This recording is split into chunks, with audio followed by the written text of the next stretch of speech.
Il n'y a pas de notes. Alléluia. Il n'avait pas de notes aussi. Donc, c'est bon. C'est là la volonté de Dieu. Jonas 1, verset 1. La Bible nous dit, la parole de l'Éternel fut adressée à Jonas, fils d'Amittai, en ce mot, lève-toi, va à Ninive, la grande ville, et crie contre elle, car sa méchanceté est montée jusqu'à moi. Et Jonas se leva pour s'enfuir à Tarsis, loin de la face de l'Éternel. Il descendit à Jaffo, et il y trouva un navire qui allait à Tarsis. Il paya le prix du transport et s'embarqua pour aller avec les passagers à Tarsis, loin de la face de l'Éternel. Et l'Éternel fit souffler sur la mer un vent impétueux, et il s'éleva sur la mer une grande tempête. Le navire menaçait de faire naufrage. Les mariniers eurent peur, ils implorèrent chacun leur Dieu et ils jetèrent dans la mer les objets qui étaient sur le navire afin de le rendre plus léger. Jonas descendit au fond du navire, se coucha et s'endormit profondément. Le pilote s'approcha de lui et lui dit, « Pourquoi dors-tu ? Lève-toi, invoque ton Dieu, peut-être voudra-t-il penser à nous et nous ne périrons pas. » Alléluia. Prions tous ensemble. Alléluia. Merci Seigneur. Papa, nous te rendons grâce encore une fois pour ton amour, pour ta bonté, pour ta fidélité vis-à-vis de nous. Te remercions éternel pour le privilège que nous avons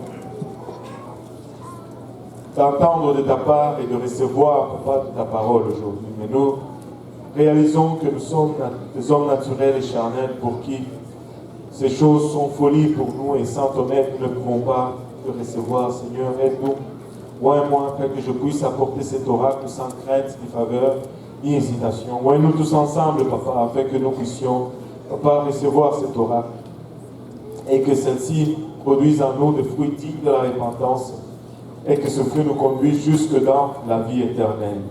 Au nom de Jésus, nous te prions avec action de grâce dans nos cœurs. Nous disons tous au nom de Jésus.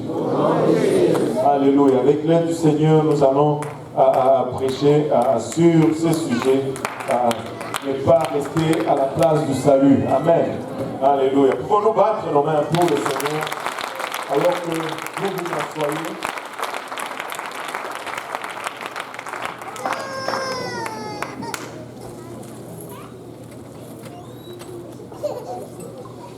L'histoire nous raconte que Jonas était un prédicateur et que la ville de Ninive était une ville remplie de méchanceté, très cruelle. En fait, l'histoire nous raconte même que le trône du roi de Ninive était surélevé et les escaliers qui menaient à son trône étaient faits des crânes d'hommes qu'ils avaient exterminés dans leur conquête ou dans leur guerre.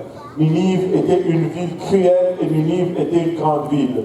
L'histoire nous dit également que la famille de Noé, plutôt de Jonas, aurait été décimée par les gens de Ninive. Et c'est à ces gens que Dieu envoie nul autre que Jonas, qui est victime des Ninivites. Dieu dit à Jonas, Jonas, va prêcher à Ninive, va leur dire que s'ils continuent dans leur voie, 40 jours seulement et leur ville sera détruite. Ce n'est pas toujours évident, mais deux fois, ce sont les mêmes personnes qui nous ont fait mal. Ce sont les ennemis de notre âme. Ce sont ceux qui nous attaquent, que Dieu va mettre sur notre chemin, afin que nous puissions leur parler de la bonté et de l'amour de Dieu. Et là, nous sommes appelés à nous surpasser, mais Jonas, au premier essai, il n'a pas pu. Il a regardé les Ninivites, il s'est dit, non, je ne peux pas aller là-bas. Et au lieu d'aller là où Dieu l'a envoyé, il décide d'aller ailleurs. Au lieu d'aller à Ninive, il décide d'aller à Tarsis. Il descend à Jaffo, il prend un bateau pour aller à Tarsis. Mais là, en route vers Tarsis, Dieu envoie une tempête extraordinaire. Et la barque dans laquelle il s'est trouvé était secouée ça et là. Et tout le monde paniquait dans cette barque. Mais Jonas, ou dans ce bateau. Mais Jonas descend dans le fond du bateau et il s'endort. Les autres étaient inquiets parce qu'ils ne savaient pas d'où venait le problème. Mais Jonas savait exactement c'était quoi le problème. Et il s'est endormi au milieu du danger. Il s'est endormi. Tu sais quoi?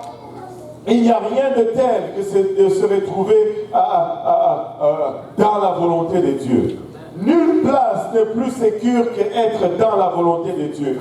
Ce n'est peut-être pas la place la plus confortable que tu vas te trouver, mais si c'est là la volonté de Dieu, c'est la meilleure place où tu vas te trouver. Ce n'est peut-être pas la place la plus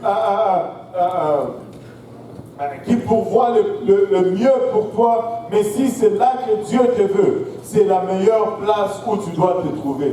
Hors de la volonté de Dieu, il n'y a que danger. Hors de la volonté de Dieu, il n'y a que trouble. Et Jonas s'est trouvé hors de la volonté de Dieu et son bateau était en train d'être secoué. Alors que les marins l'ont approché pour lui dire « Mais qu'est-ce que tu fais? Au milieu de ces dangers, tu dors. Lève-toi plutôt et va prier ton Dieu. Peut-être qu'il va nous aider. » Et Jonas, le marin, était plutôt dans leur peur. Au verset 7, la Bible nous dit, il s'est rendu l'un à l'autre, venez et tirons au sort pour savoir qui nous attire ces malheurs. Parce que peu importe ce qu'ils faisaient, peu importe les dieux qu'ils invoquaient, rien ne s'est passé, la mer ne se calme pas. Ils tirèrent au sort et le sort tomba sur Jonas. Alors, ils lui dirent, dis-nous de qui dis-nous qui nous attire ces malheurs, quelles sont tes affaires et d'où viens-tu, quel est ton pays et quel peuple es-tu? Il leur répondit, je suis hébreu, je crains l'Éternel, le Dieu des cieux qui a fait la mer et la terre. Ces hommes eurent une grande frayeur et lui dirent, pourquoi as-tu fait cela? Car ces hommes savaient qu'ils fuyaient loin de la face de l'Éternel parce qu'il leur avait déclaré. Jonas leur dit finalement que je suis en train de fuir l'Éternel. Il m'a demandé d'aller à Ninive, mais je ne veux pas aller à Ninive. Je ne veux pas prêcher à Ninive. Ninive, c'est plein de méchants. Ninive, c'est dangereux. Je ne veux pas aller là-bas. Je veux aller à Tarsis. Et là, ces gens disent, mais qu'est-ce que tu es en train de faire? Si tu nous dis que ton Dieu est celui qui crée la terre et la mer, et maintenant tu fuis loin de lui, nous sommes dans les troubles, que devons-nous faire pour que nous puissions échapper à ce qui est en train de nous tomber dessus? Jonas leur dit, jetez-moi par-dessus bord et la mer va se calmer. Vous savez, j'ai eu une discussion avec quelqu'un juste la semaine passée et on me disait, oui, tu prêches toujours que nous avons la volonté de servir Dieu. Mais il y a certaines personnes, il me semble, qui n'ont pas ce choix. Regarde, Jonas, même s'il voulait fuir, Dieu a fait de sorte qu'il aille à Ninive. Laissez-moi vous dire, il voulait fuir, bien sûr, mais Dieu n'a pas fait qu'il aille à Ninive. Dieu a tout simplement mis des entraves sur son chemin. Mais c'était à Jonas de décider d'aller à Ninive. Et à chacun de nous, c'est la même chose. Lorsque nous sortons de la volonté de Dieu, Dieu met des obstacles. Dieu essaie de nous dire, ceci n'est pas le bon chemin. Mais si nous nous entêtons, mais nous allons récolter le fruit de notre désobéissance. Quand il a fait face à cette adversité, Jonas s'est repenti. Le fait de dire que je suis en train de fuir la présence de Dieu était une repentance pour Jonas. Le fait de confesser, alléluia, qu'il était hors de la volonté de Dieu était une repentance pour Jonas. Jonas s'est repenti. Jonas n'a pas voulu voir les autres périr à cause de lui. Jonas a reconnu ses torts. Alléluia. Et il y en a, alléluia, qui lorsqu'ils s'écartent de la voie de Dieu, peu importe ce que Dieu va faire, ils ne vont pas revenir sur la bonne voie. Il y en a un dans la Bible qui s'appelle Saül. Peu importe le nombre de fois qu'il s'est écarté de la voie de Dieu, peu importe ce que Dieu a fait pour le remettre sur le bon chemin. Il s'est entêté sur la voie de la destruction et il a récolté la destruction. Mais Jonas a dû voir ce que Dieu était en train de faire et Jonas s'est repenti. Alléluia. Jonas dit, vous n'avez pas besoin de mourir pour une faute que vous n'avez pas commise. Jetez-moi par-dessus bord et la mer va se calmer. Ils ont d'abord essayé de les garder. Vous savez, n'essaye pas d'aider quelqu'un qui est hors de la volonté de Dieu.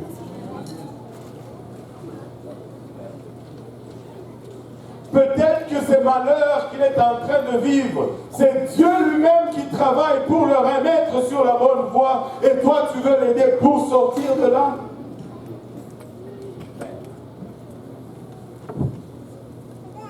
Oh, tel est venu voir le pasteur pour lui demander ça.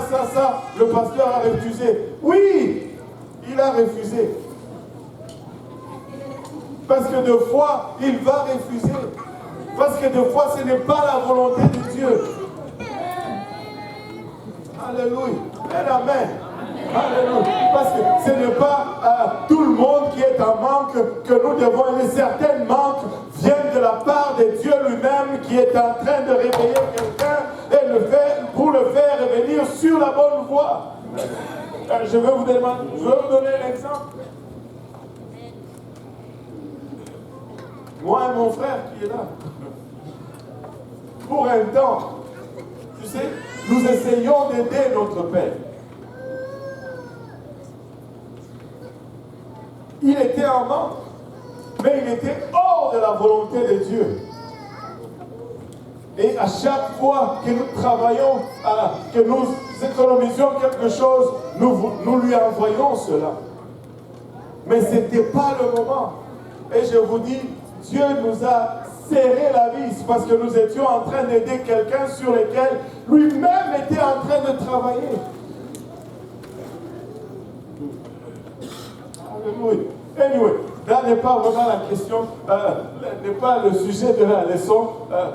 Avant d'aider quelqu'un, prie. Cherche si c'est vraiment la volonté de Dieu. Amen. Maintenant, Jonas est jeté par-dessus bord et la mer se calme. Et lorsqu'il est jeté par-dessus bord, un poisson l'avale. La Bible nous dit au chapitre 2, verset 1, et l'Éternel fit venir un grand poisson pour engloutir Jonas. Et Jonas vit dans le ventre du poisson 3 jours et 3 nuits. 3 jours et 3 nuits dans le ventre du poisson. 3 jours et 3 nuits dans le suc gastrique d'un poisson. 3 jours et 3 nuits en train de vivre avec tout ce que le poisson avalait. 3 jours et 3 nuits en train de vivre et de respirer toute la décomposition de ce que le poisson était en train d'avaler. Déjà le poisson à lui-même, il ne sent pas toujours bon. Mais être dans son ventre, je ne sais pas pour vous, mais ce n'est pas la place où je voudrais être. Mais laissez-moi vous dire, peu importe ce qu'il y avait dans l'estomac de ce poisson, ce poisson était le salut pour Jonas. N'eût été ce poisson, Jonas allait périr. N'eût été ce poisson qu'il avait avalé, Jonas allait périr. Il allait se noyer dans la mer. Ce n'était pas une place de confort, mais c'était une place de salut. Ce n'était pas, alléluia, une place de luxe et où il était à l'aise, mais c'était une place de salut. Et la place de salut, des fois, ce n'est pas toujours confortable. La place du salut, des fois, ce n'est pas toujours agréable, mais c'est la place de salut. Des fois, tu es dans l'église, oh, tel a dit ceci à mon sujet, c'est pas grave. Tel a fait ceci contre moi, c'est pas grave, c'est la place du salut. C'est la place du salut. C'est la place du salut. Il faut qu'il y ait un peu de sucre gastrique autour de toi. Il faut qu'il y ait un peu de poissons et de crabes en décomposition autour de toi. Mais c'est la place du salut. C'est la place du salut. Mais regardez ceci. C'est bon la place du salut. Amen. Mais il y a mieux. Regarde ton voisin, dis-lui, il y a mieux. Alléluia, il y a mieux. Alléluia. Tu ne peux pas juste rester à la place du salut et c'est tout. Des fois, il faut laisser aller ce qui est bien pour pouvoir acquérir ce qui est mieux. Amen.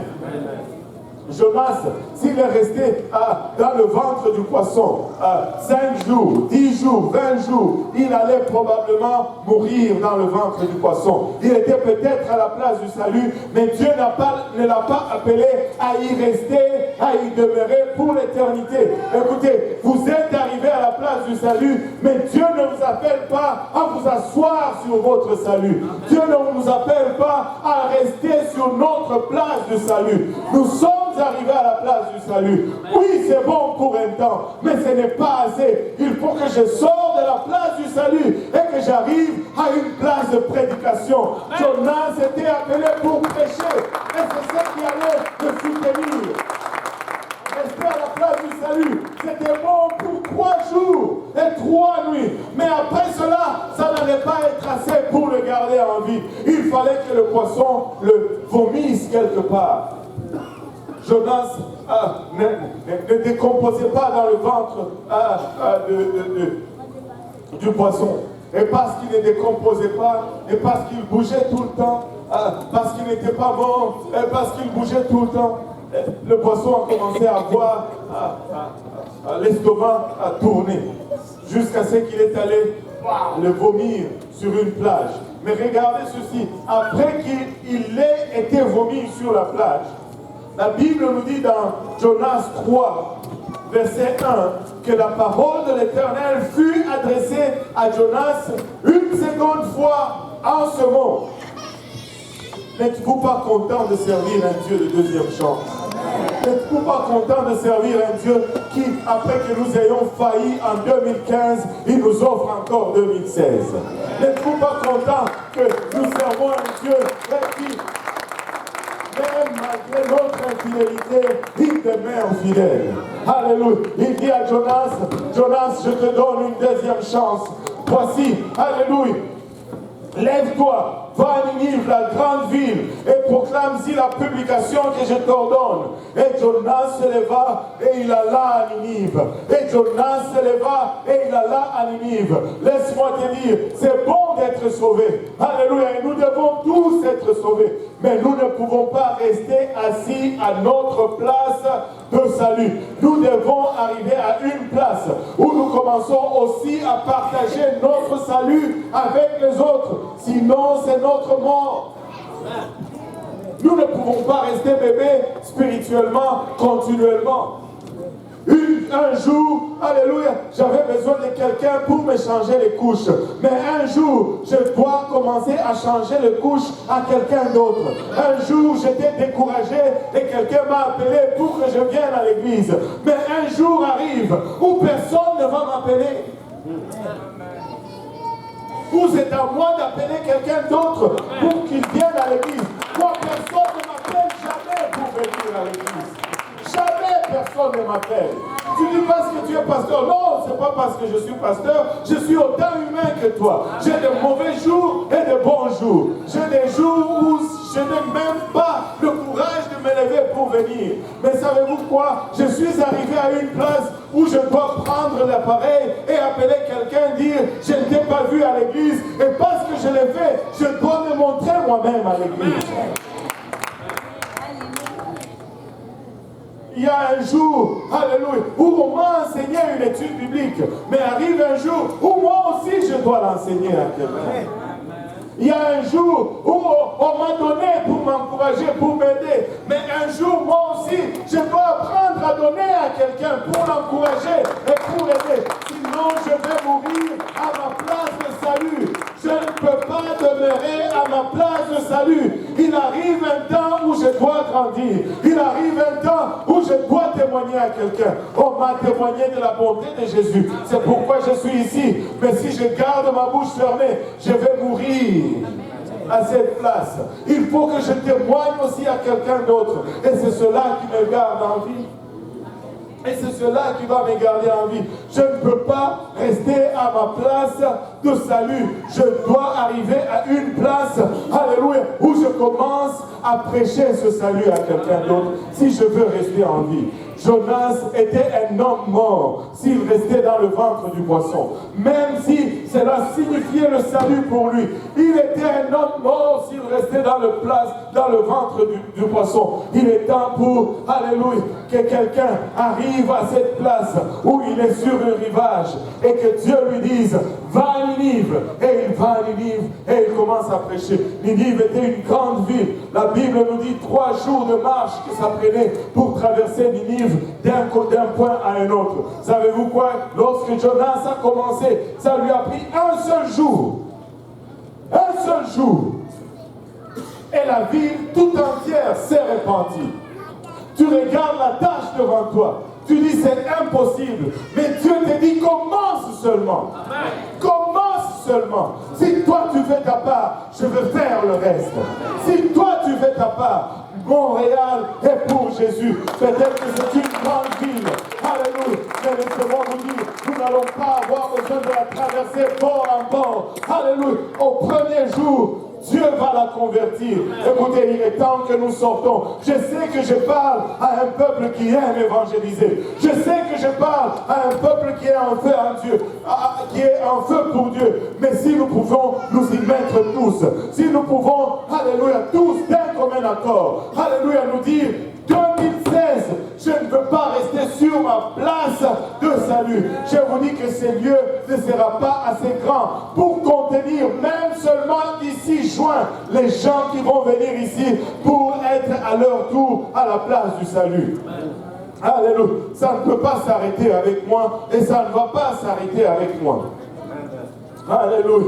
Et il est sorti, il a prêché, et la ville s'est répandue. Il a déclaré tout haut, dans 40 jours, cette ville sera détruite.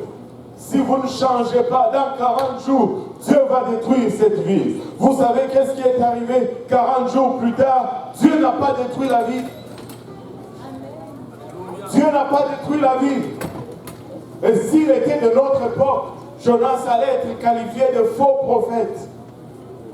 On allait lui dire, tu as prophétisé que 40 jours, la ville va être détruite, mais 40 jours, elle est encore là. Vous savez, il était déprimé, dépressif, parce que sa prophétie n'est pas accomplie. Et Dieu lui dit, hey, c'est quoi ton problème? Tu te préoccupes plus d'une plante que des arbres? Écoutez, quand Dieu révèle, ce n'est pas parce qu'il est lié à cela pour que cela arrive. La volonté suprême de Dieu, c'est que nul ne périsse, que tous parviennent à la repentance. Et c'est ce que Dieu désire. Dieu désire que lorsque la trompette sonne, toi et toi, alléluia, nous montons ensemble, alléluia, lorsqu'il nous appelle dans son demeure. Sa volonté, c'est que ce n'est pas que tout ce que j'ai dit arrive exactement, c'est que tu changes ton cœur et que tu donnes ta vie à Dieu. Écoutez, ce n'est pas grave, même si ce que je prophétise n'arrive pas. Ce qui est plus important, c'est que nous soyons prêts pour ce jour-là.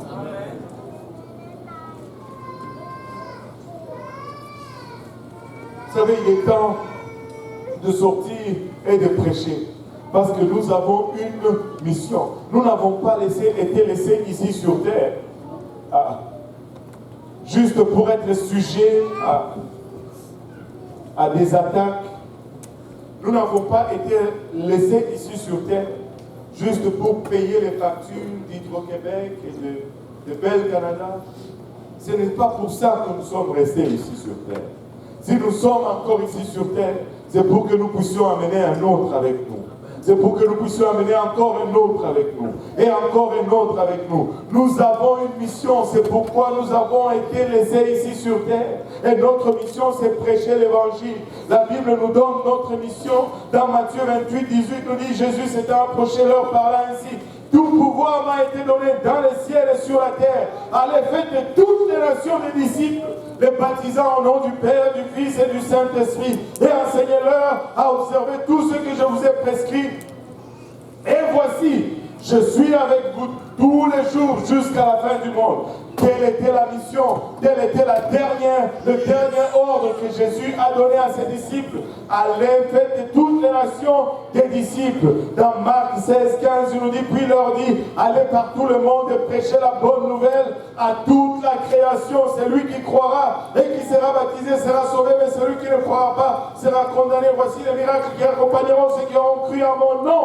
Ils chasseront les démons, ils parleront des nouvelles langues, ils saisiront des serpents. Et cela veut dire accidentellement, s'ils boivent quelques breuvages mortels, ils ne leur feront point de mal. Ils imposeront les mains aux malades et les malades seront guéris. Luc 24, 46, la mission. Et il leur dit ainsi, il est écrit que le Christ souffrirait et qu'il ressusciterait de mort le troisième jour. Et que la repentance et le pardon des péchés seraient prêchés en son nom à toutes les nations, à commencer par Montréal. Oh, je veux dire, à commencer par Jérusalem. Mais pour nous, c'est Montréal. Pour nous, c'est Montréal. Vous êtes témoins de ces choses. Vous êtes témoins de ces choses. Vous avez vécu, alléluia. Vous avez expérimenté le salut. Vous êtes témoins de ces choses. Et Dieu nous appelle à prêcher ces choses. Dieu nous a laissés ici pour une et une seule raison. Prêcher la bonne nouvelle. Annoncer l'évangile. Et laissez-moi vous dire, l'évangile est puissant. Il n'y a rien de comparable à l'évangile. L'évangile, c'est la force la plus puissante de tout l'univers. L'évangile transforme. L'évangile libère. L'évangile fait qu'un alcoolique devient sobre. L'évangile fait qu'un drogué n'a plus besoin de drogue. L'évangile fait qu'un fornicateur arrête la fornication. L'évangile fait qu'un homme qui était en route vers l'enfer soit en route vers le ciel. L'évangile est puissant. Et laissez-moi vous dire, l'évangile est puissant pour te sauver. L'évangile est puissant pour te garder sauvé. J'ai essayé toutes ces choses avant. Frère Luc, j'en connaissais des choses. J'ai prêché sur comment on dit ça? Sur l'évolution. J'ai démontré scientifiquement comment l'évolution n'était pas vraie. Les couches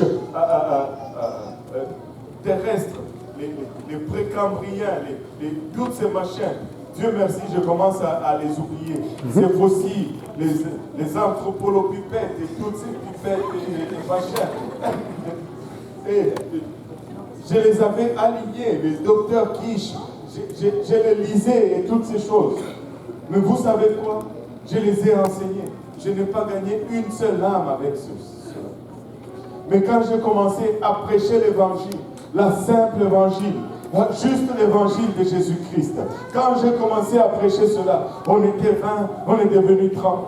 On était 30, on est devenu 35. Juste avec l'évangile. De 35, on est passé à 40. Juste avec l'évangile. De 40, on est devenu 60. J'ai prêché l'évangile. De 60, on est devenu 120. J'ai prêché l'évangile. De 120, on est devenu 250. J'ai prêché l'évangile. De 250, on est devenu 400. Je vais encore prêcher l'évangile. On va devenir 500. Je vais prêcher encore l'évangile. On va devenir 600. Et je vais prêcher encore l'évangile. Et on sera 1000. Parce que l'évangile fonctionne. Il n'y a rien d'autre qui fonctionne si ce n'est l'évangile. Ça a fonctionné pour les apôtres. Regardez-les pour vous-même. Alléluia. Scrutez le livre des Actes. Partout où ils ont été, ils ont prêché l'évangile. Partout où ils ont été, ils ont prêché Christ mort, ressuscité. Alléluia. Qui était folie pour les gens de leur époque. Malheureusement, des fois, c'est folie même pour des gens qui sont assis dans le banc de l'église. Réveille-toi. L'évangile fonctionne. L'évangile fonctionne. Alléluia. Nous allons prêcher l'évangile dans les rues, nous allons prêcher l'évangile dans les maisons, nous allons la prêcher dans les universités, dans les écoles et partout. Nous allons prêcher l'évangile. Alléluia. Jean chapitre 20, verset 21 nous dit, Jésus leur dit de nouveau, la paix soit avec vous comme le Père m'a envoyé. Moi aussi je vous envoie. Après ces paroles, il souffla sur eux. Et leur dit, recevez le Saint-Esprit, ceux à qui vous pardonnerez les péchés, ils leur seront pardonnés, et ceux à qui vous le retiendrez, ils leur seront retenus. C'est l'évangile. Parce que ceci ne signifie pas, j'ai des problèmes avec le frère Brunel, je me fâche contre lui, et Dieu ne va pas le pardonner parce que moi je refuse de le pardonner. Ça n'a rien à voir avec cela. Ce n'est pas ça du tout. Ce n'est pas ça du tout. Si je fais cela, je me lie moi-même. Amen. Je me lie moi-même. Ceci signifie tout simplement que quand un pécheur vient à l'église et que l'église le baptise au nom de Jésus-Christ pour le pardon des péchés, ses péchés sont pardonnés. Alléluia. Et quand quelqu'un vient à l'église pour une raison quelconque, alléluia, l'église dit non, non, non, on ne va pas te baptiser tout de suite parce que tu dois faire ci. Alléluia. Et s'il refuse, ses péchés ne sont pas pardonnés. C'est tout ce que ça veut dire. Tu me dis, mais comment est-ce que l'Église peut refuser? Oui, l'Église peut. S'il n'y a pas de repentance, l'Église a le droit de dire qu'on ne va pas te baptiser. Tu ne peux pas continuer à vivre dans la fornication et venir pour être baptisé.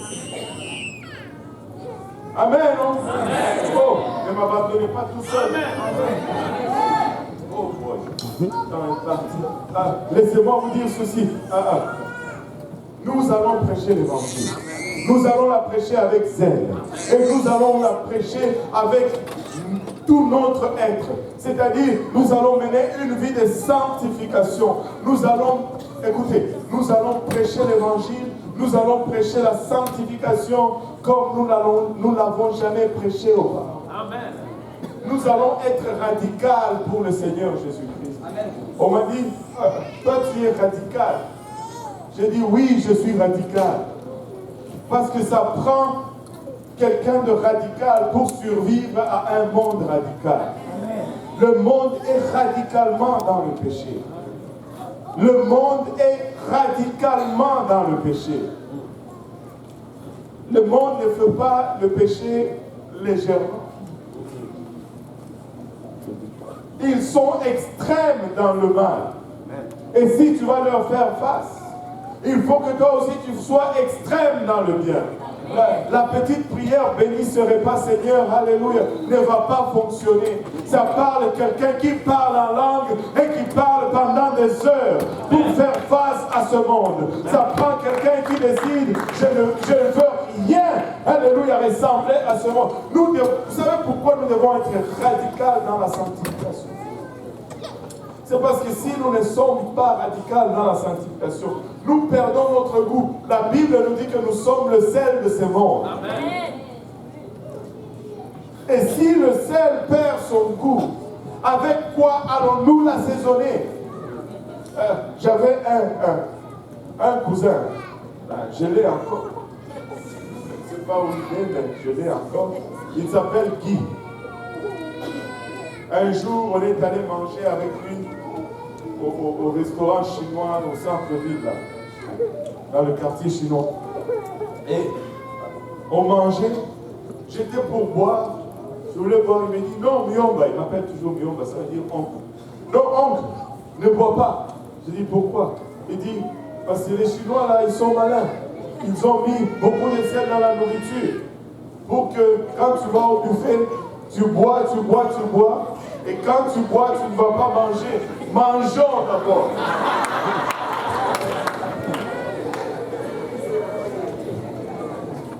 J'ai poussé le verre d'eau, j'ai mangé. Il fallait rentabiliser notre argent.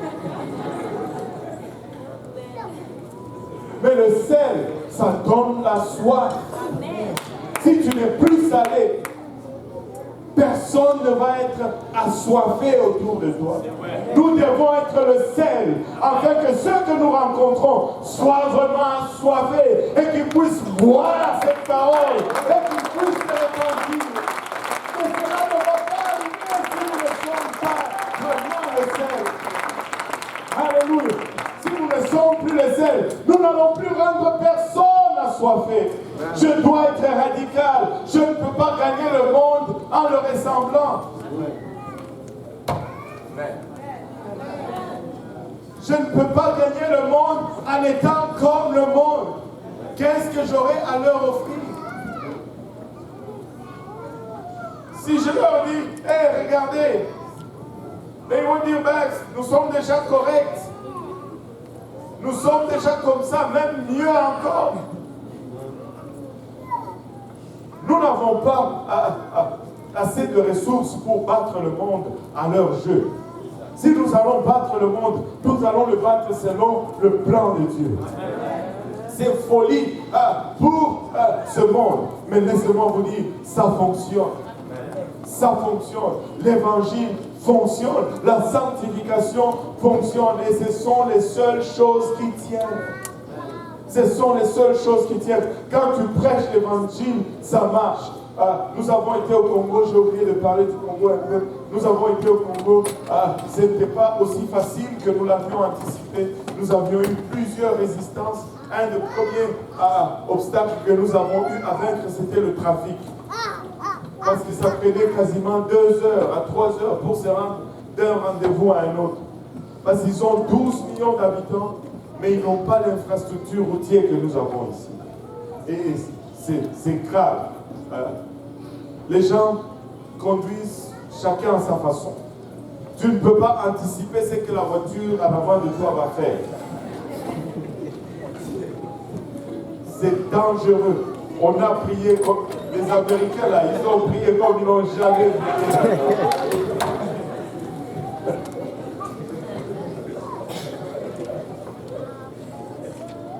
Grave. Vous êtes là à la lumière rouge. Il y en a un qui passe sur le trottoir. Il passe dans la lumière rouge. Il s'en va. Wow.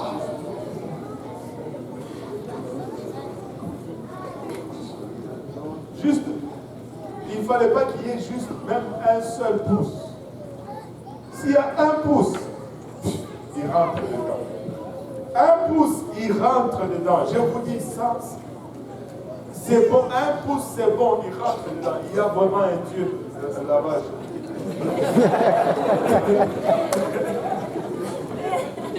C'est impossible. Il n'y a pas eu d'accident. Impossible. Impossible. Incroyable. Mais anyway, on a prêché, on a eu 6 personnes qui ont reçu le Saint-Esprit. La 6e personne était venu le recevoir à l'hôtel le jour qu'on partait. Mais les 5 autres l'ont reçu dans le même service. Tu sais, on a eu des choses extraordinaires. Et on va voir ces choses. Mais ce n'est pas ce qui doit précéder. On a eu une dame qui avait une hernie discale, qui ne pouvait pas se pencher comme ça, si elle voulait ramasser quelque chose, elle devait aller comme ça pour ramasser la chose. Mais on a prié pour elle, Dieu l'a guérie comme ça, instantanément. Elle pouvait plus de douleur. Il y avait des gens qui avaient des fièvres, quelqu'un qui est devenu malade. On a prié pour la personne, alors qu'on priait pour elle, elle commençait à transpirer, elle transpirait, et la fièvre est partie. Mais ce n'est pas le service dans lequel le Seigneur a pris le plus plaisir. Ce ne sont pas là les services dans lesquels le Seigneur a pris le plus plaisir. Laissez-moi vous dire, le service dans lequel le Seigneur a pris le plus plaisir, c'est le service où 5 personnes ont reçu les dons du Saint-Esprit. Et vous savez c'est quoi la différence entre ce service et tous les autres services? Parce que c'est le seul service où on a prêché l'évangile. Et quand on a prêché l'évangile, le Seigneur était content. Et quand il était content, il a donné de son esprit. C'est pourquoi je peux dire qu'il a pris plaisir dans ce service, parce qu'il a rempli 5 personnes de son Esprit Saint. Vous savez, je vais prêcher l'évangile. Et si tu veux avoir moindrement du succès, prêche l'évangile. Si tu veux voir la puissance de Dieu manifeste, prêche l'évangile. Prêche l'évangile. La plupart d'entre vous qui sortez peuvent en témoigner. La seule chose qui fonctionne, c'est lorsque tu prêches l'évangile.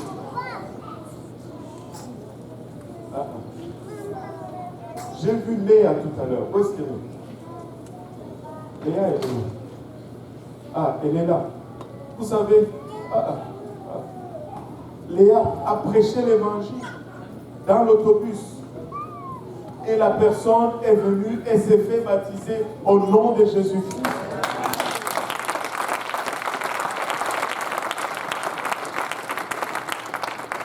Et vous savez qu'est-ce que la personne a dit? Vous savez, d'habitude, moi, quand on me parle de Dieu dans le métro, dans l'autobus, je ne veux rien savoir. Mais quand cette fille-là est venue me parler, je ne sais pas, il y avait quelque chose.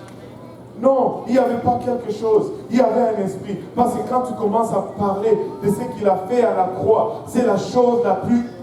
C'est l'ultime chose qu'il ait fait pour l'humanité. Quand tu commences à parler de cela, lui-même il vient. L'atmosphère n'est plus la même. Le cœur de l'incrédule change. L'évangile transforme. L'évangile préserve. L'évangile fonctionne. C'est la seule chose qui fonctionne. L'évangile, c'est la puissance suprême que l'homme n'aurait jamais connue. Mais tu sais quoi? Dieu est arrivé à une place, peut-être en nous levant tous ensemble, où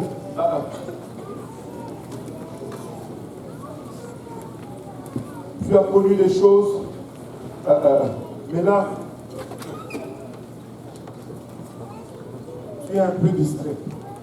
Certains d'entre nous sont un peu distraits. Une fois, quand on t'a prêché l'évangile, tu l'as tellement accueillie. Elle a été tellement puissante. Elle a transformé ta vie. Et tu es un témoignage vivant de cet évangile. Mais là, tu commences à te préoccuper plus de toi-même que de ce Dieu qui a étendu sa main vers toi. Et là, une fois, à chaque fois que tu étais au téléphone, tu parlais de la parole de Dieu, de l'évangile. Mais aujourd'hui, tu parles plus de toi et des personnes. Ne reste pas à la place du salut. Si tu demeures à la place du salut, tu vas y venir. Il faut que tu avances et que tu arrives à la place de la prédication. Et la prédication, on n'a pas besoin d'une licence, on n'a pas besoin d'une chaire. Partout où tu sors, tu peux prêcher. Tu sais, les difficultés que tu rencontres, c'est parce que tu ne prêches plus l'évangile. Une fois, tu étais prête à sacrifier même ta vie, ton avenir pour le Seigneur. Et maintenant, tu calcules, tu hésites, tu veux voir une logique quelque part. Et l'évangile est la même. Cette puissance qui t'a amené jusque là où tu es la même et elle fonctionne. Si tu reviens à ce que Dieu avait fait de toi dans le premier jour, tu verras que Dieu va revenir à ce qu'il était pour toi dans ce premier jour. Il ne t'a jamais failli. Il a toujours pourvu. Mais il pleure parce qu'il y en a un autre qui a besoin de vivre ce que toi tu as vécu. Tu es en train peut-être de négliger cela aujourd'hui. Mais ce que tu as vécu, quelqu'un d'autre a besoin de le vivre. Et tu peux le revivre encore et encore et encore à travers quelqu'un d'autre. C'est qu'il n'y a pas de joie plus grande que de recevoir le Saint-Esprit, à part de prier avec quelqu'un et de le voir recevoir le Saint-Esprit. Il n'y a pas de joie plus grande que de recevoir le salut, que de voir quelqu'un d'autre recevoir le salut parce que tu as été une influence dans le salut. Il est temps de se réveiller. 2016, Dieu est en train de dire encore à un autre Jonas ou à une autre Jonas, si je peux le dire de cette façon, retourne encore à lui et prêche l'oracle de Dieu. Et l'oracle de Dieu, c'est le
entre les temps qui nous reste plus de 100 ans, nous pourrons juste accourir littéralement et juste dire au Seigneur, Seigneur, voici, peut-être, j'ai failli en 2015, mais je veux faire mieux en 2016. J'ai bien fait en 2015, et je veux faire mieux en 2016. Mais je veux juste, en début de cette année, me réconcentrer au Seigneur. Je veux juste en début, alléluia, de cette année, me réengager encore une fois. Alléluia. Je veux juste me sonder encore une fois. Je veux juste savoir que je suis à la place où tu m'appelles.